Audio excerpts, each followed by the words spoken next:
Hello, my name is Paul Tilstone from FESTIVE Road, and today I'm in conversation with Carmen Smith from ICF. Carmen, welcome. Thanks, Paul, for having me. It's my pleasure. Now tell us where you are today. I am here in the Washington, D.C. metro area, specifically in Silver Spring, Maryland. Going to be a lot of eyes on Washington over the next few months, so thank you for joining us. So we've asked you to come on today to talk to us about your work to that pathway to return to travel. And you've been so vocal and connected to people on the association networks. It's about time we had you on. Before we get into the dialogue, let's just ask you, what are the components that you've chosen in order for us to talk about your return to travel?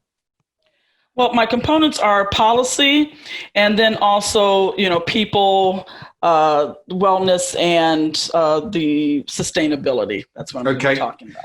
Great. So policy, and then the enablers, as we call them, so it's people and planet, essentially, and yes, well-being. Okay, great.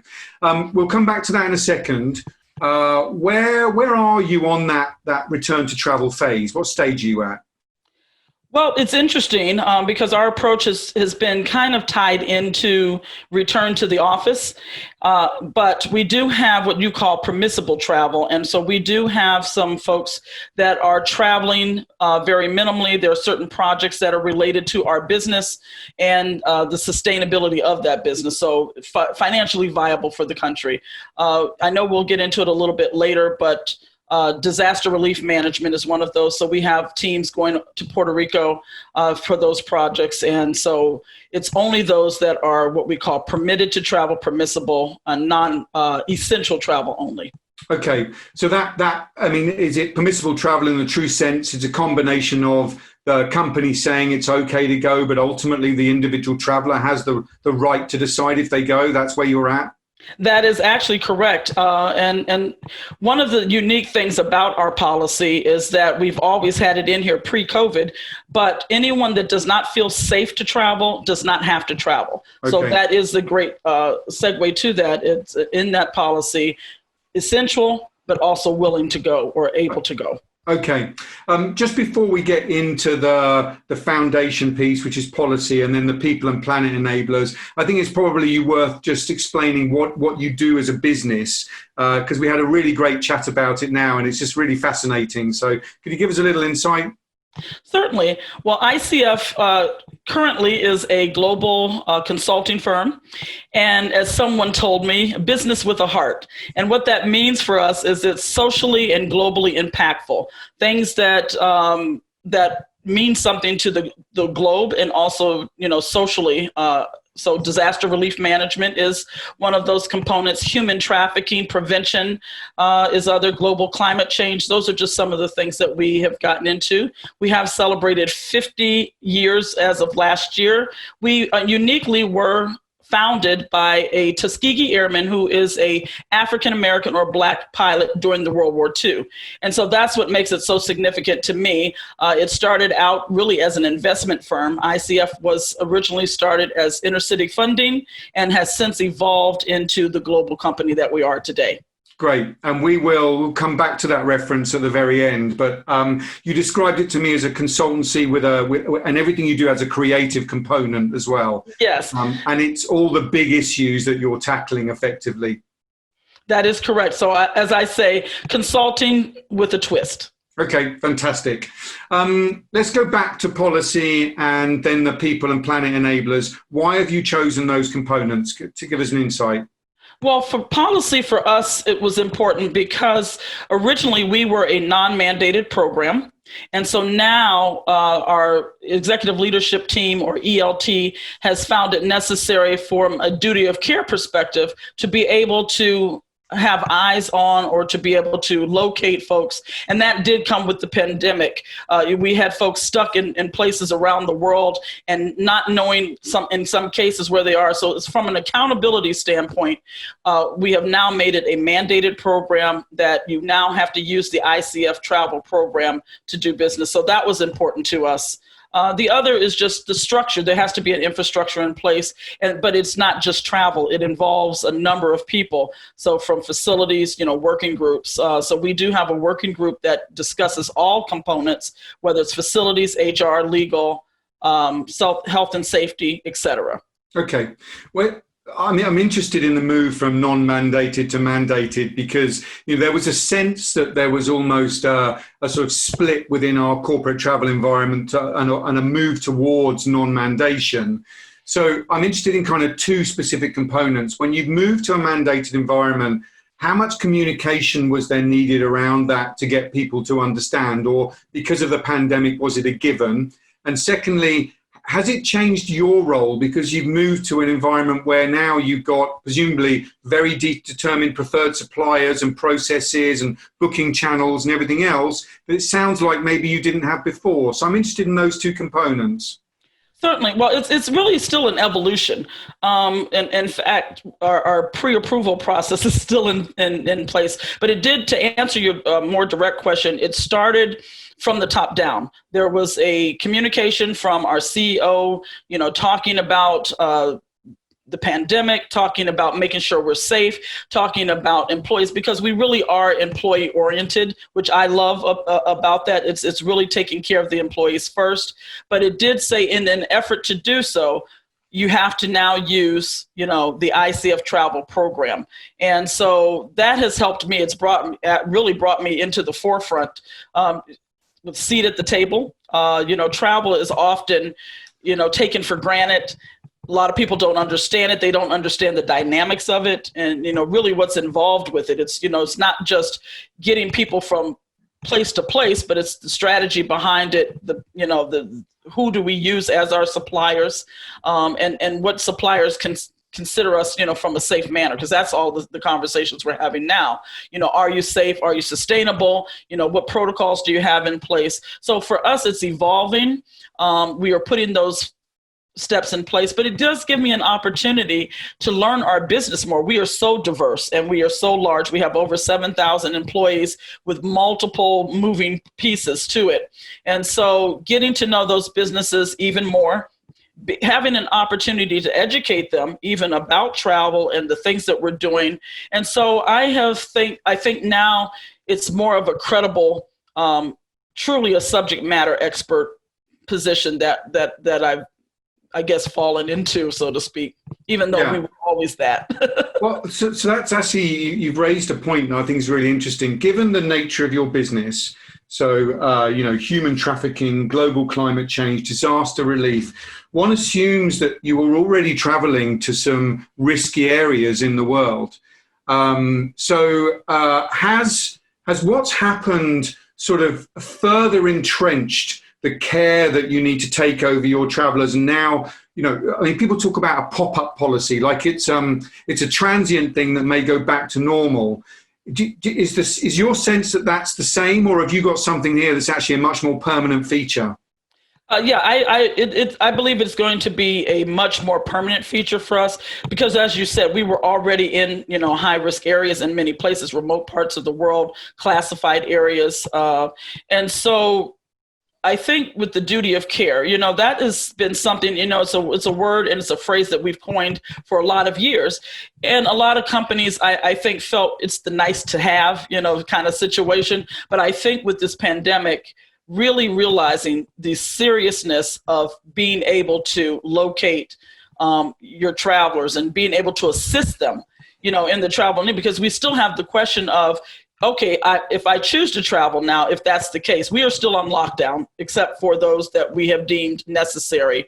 But what happens if somebody, becomes COVID positive while traveling? So those are questions that we still have to ask. And how do we take care of them? And, do we provide the PPEs for our travelers, or do our clients provide them if we are servicing them? So there's a number of questions, that we're still answering. But to answer your question, we are moving more toward the permanent mandated program. And what is that going to look like? I just had that conversation, with my direct supervisor, who is part of the executive team. Do we because coming from a non-mandated to a mandated, there's varying degrees. So what is that going to look like? Are you going to be somewhere in the middle with that, or are you going to just be hardcore? And so I think there needs to be some flexibility, with that. But I think the language needs to be stronger, which is one of the things that I have done in terms of policy, making the language stronger of spelling out certain things, because our team or our company is the type, well, is it in the policy? Yeah. So we have to spell out some things for them and just make it part of policy. I suspect it sounds like the reason for the mandate is to ensure that every single traveller understands that you have their utmost care as your top priority.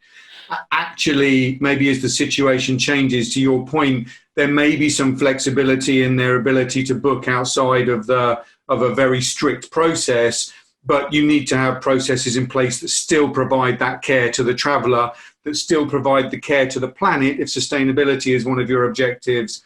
So it's not necessarily as you say, there are varying degrees of mandation.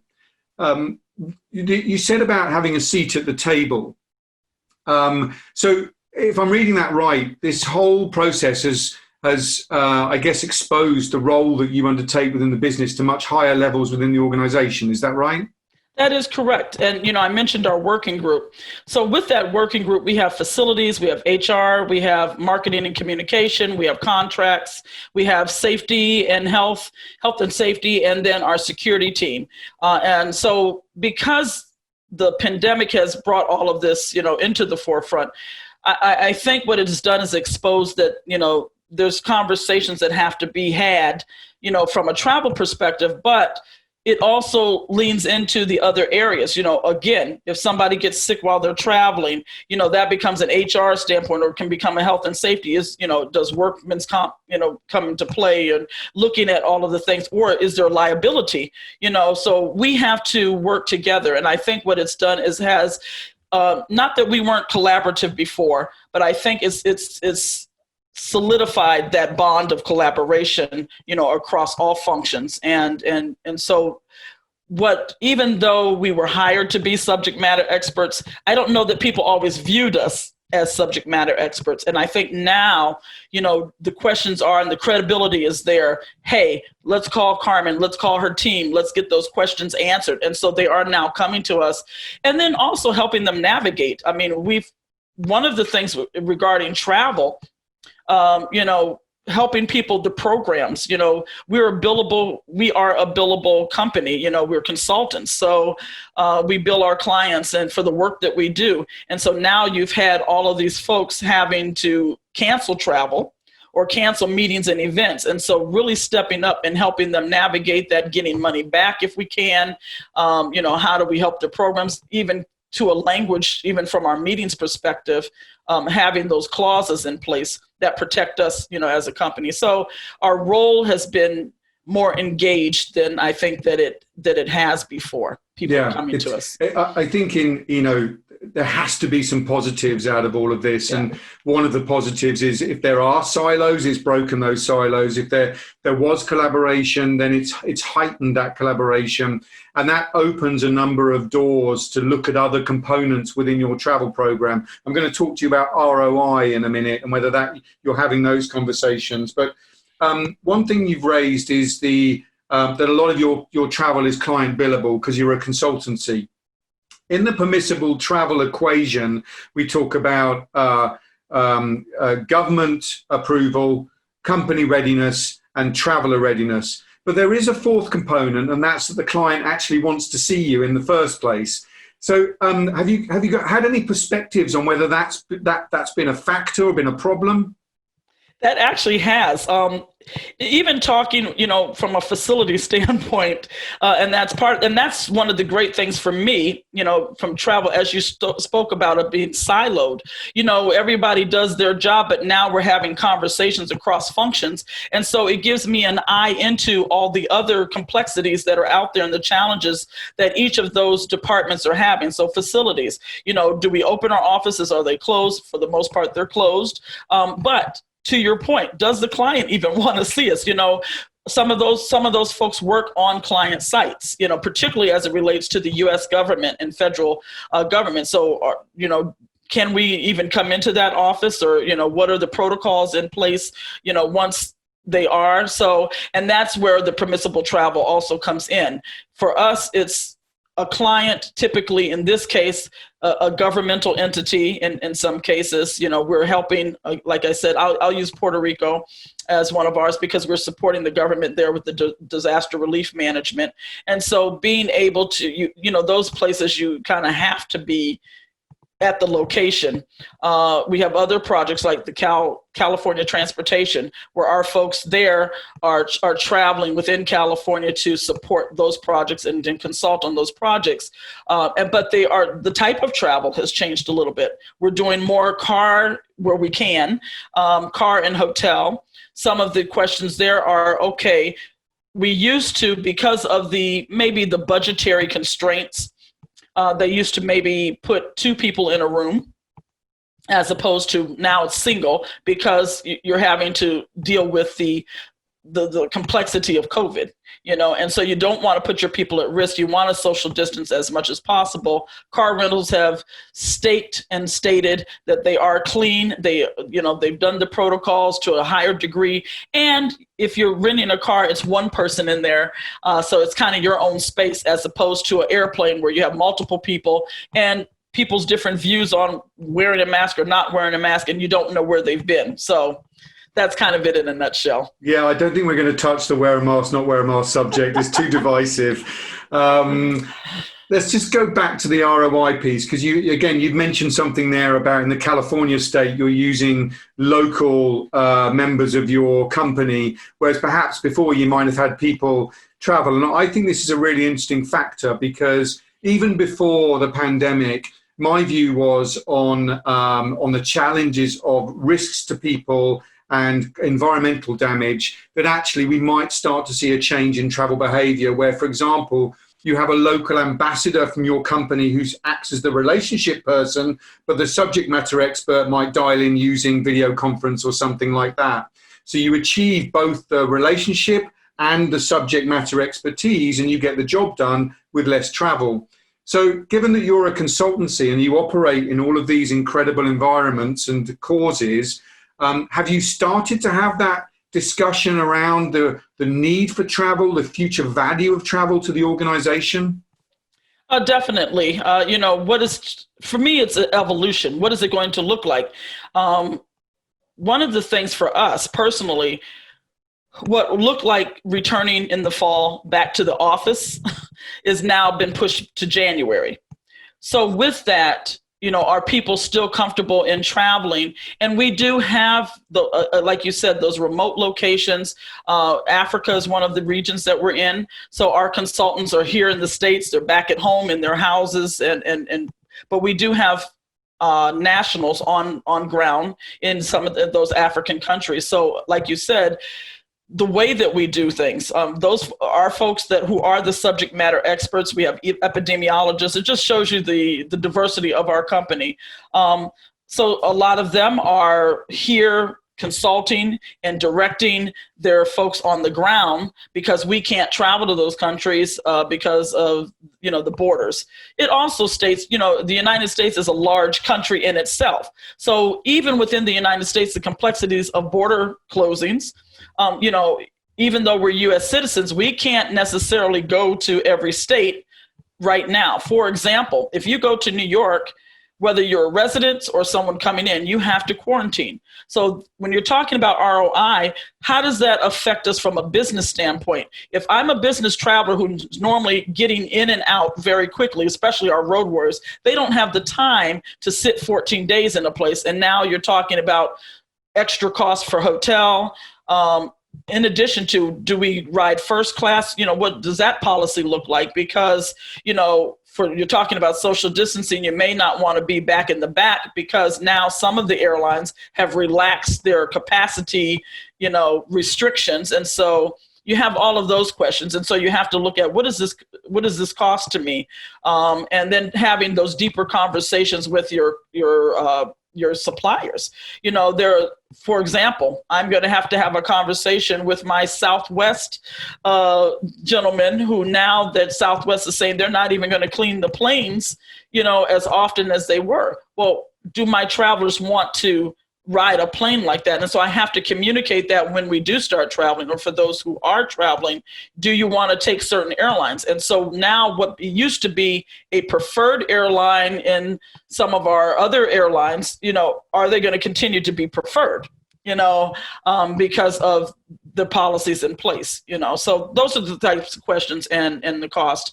We also have meetings and events. That has come to almost a complete stop, just because the rule is, and the law is, anything over 50 people, you can't congregate. So that has put a whole different spin on our meetings team. And so now we have to maybe move to virtual meetings. And so how do we evolve? Now we have a group called ICF Next.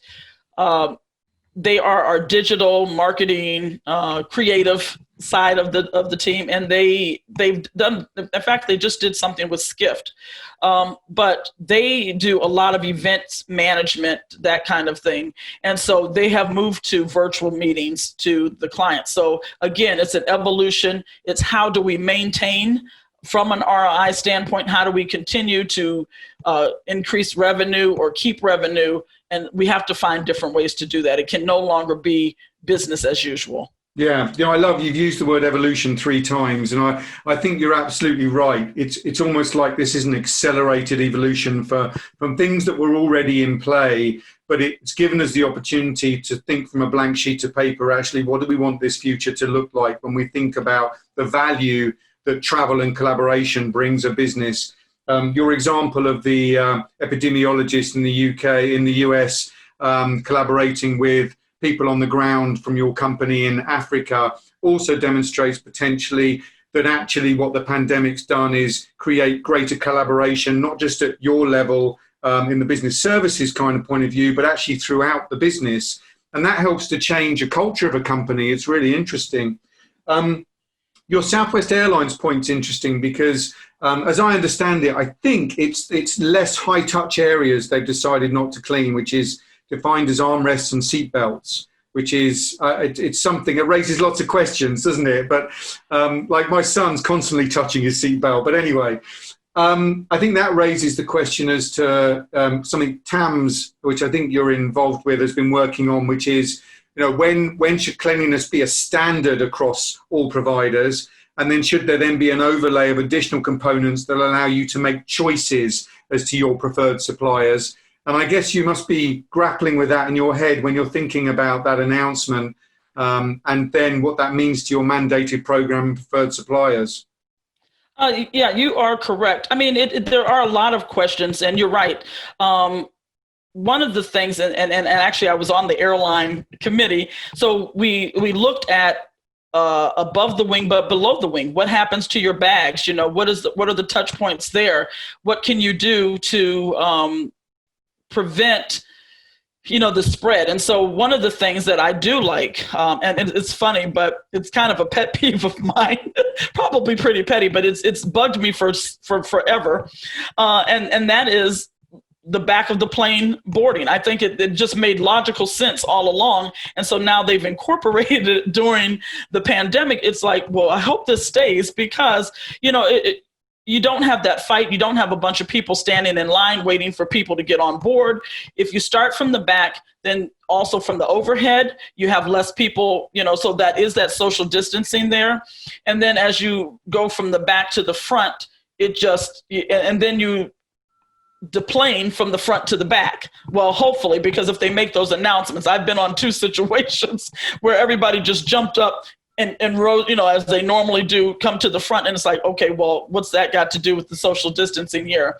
But for the first class passengers, I have traveled since this personally, and I've been in first class. And for me, as a first class passenger, what I liked was I got on last, then I was the first one off. So to me, that was social distancing. Yeah. And, the seats in first, depending on the configuration of the plane, there was still separation. So those are great questions that we have to continue to ask. As I said, we have to rethink things, Paul. It's not business as usual anymore. I don't like the new normal. I don't like that word because it's no longer what we used to do. And you know that saying where people say, well, this is the way we used to do it. And people fall into a rut, or companies fall into that rut because they go from a process, and that process becomes the way they do things, and not realizing that processes have to change. They have to, I'm going to use the word again, evolve into something else. And we have to really rethink. And I think the upside of this pandemic is it has shown us that we don't have to do things just one way. There's many different ways to do it. Number one, working from remotely, I will say, because everybody's not at home necessarily, but working remotely, we have found that productivity has increased. I think I just read a study where there's like people put in 48.5 more hours in attention to their work, but their meetings are shorter. It's quick, it's done, and let's get this done. Let's get it over with. Okay, nothing else. Okay, let's go. Whereas in person, we tended to stay there longer. Just that travel from your office to whatever the meeting is. So the time, I think, we have captured back in many cases our time. And it's just had companies even look at, what they do from a, I guess, real estate standpoint. I guess it's not probably good for the realtors or, business developers in some cases, or they may have to think about how they reconfigure, those things. So getting a little bit away from travel, but I think it has to be a whole reevaluation of how we do business. Yeah, I love the illustration of the boarding process and the deboarding process. It makes me laugh because traditionally you'd have seen first class and business class passengers, they love getting on first, but actually what's the point? I mean, the whole benefit is you can rock up right at the end and you've got your, overhead bin space and your seat. So I'm actually flying business class on Wednesday. So I'm looking forward to arriving last on the aircraft. But we'll see anyway. You're right. It's an illustration of how every single process can be rethought and turned into something else. But we're just coming to wrap up, and I want to ask you about your lessons that you've learned as you've gone through the process of using the questions in the framework and moving from non-mandated to mandated. What can you help buyers out there who are going through that process to understand to help them achieve that pathway to travel quicker and faster than you did? I would say flexibility. Okay. You have to really be able to listen and hear things differently, or it's a paradigm shift. We all have certain beliefs and foundations and certainly that foundation is good, but transition. And in order to be able to move forward, you have to know how to transition, and you have to look at, sometimes you can't look historically at what you did because it's not going to be the same anymore. Having that infrastructure and having that collaboration across the board and being able to talk. And I think those are the main components, but flexibility, nimbility, being able to change. So now your policies and things need to be working documents as opposed to written in stone. We might have to tweak this today, and then 2 weeks, we might have to come back. And for example, just to finalize everything, we did present to our leadership team a return to work plan. But now with the change of everything, that's out the window. So we were going to have to rework that, and we've got it on hold right now. They've got the idea of what we're looking at, but those timelines have changed because with everything resurging and increasing, those timelines are no longer in. And you can't beat yourself up on that. It was what the plan was. The fluidity of it has caused it to change. And so I think, again, being flexible, being able to go with the flow, so to speak, while you're still thinking about processes and but being able to change on the drop of a dime, I think is important. I think that's very good advice. It's a combination of remaining flexible and agile, but also to your point that you mentioned as part of that was not looking backwards, looking forward, not thinking what was and how we need to change it, but thinking what I need from now on in. I think it's really, really great advice. Well, listen, I want to thank you for joining us today. And I know we're talking again in a couple of weeks' time for a four-way conversation on Black Lives Matter and the Black travel community. So I'm really, really looking forward to that conversation. And I want to thank you for joining us today, Carmen. Well, Paul, thank you so much. I've enjoyed this conversation, and I'm looking forward to our different conversation in 2 weeks. It will. I've got a lot more to learn there as well, which would be great. And thank you for wearing purple today. I know it was subconscious and you didn't plan it, but we love that you're on brand. So I want to thank you and have a great day. Thank you. You too, Paul. Okay, so thank you very much for joining us. Remember, you can download the Permissible Travel Framework at festive-road.com. We'll be back with another in the In Conversation series, and thanks again for watching.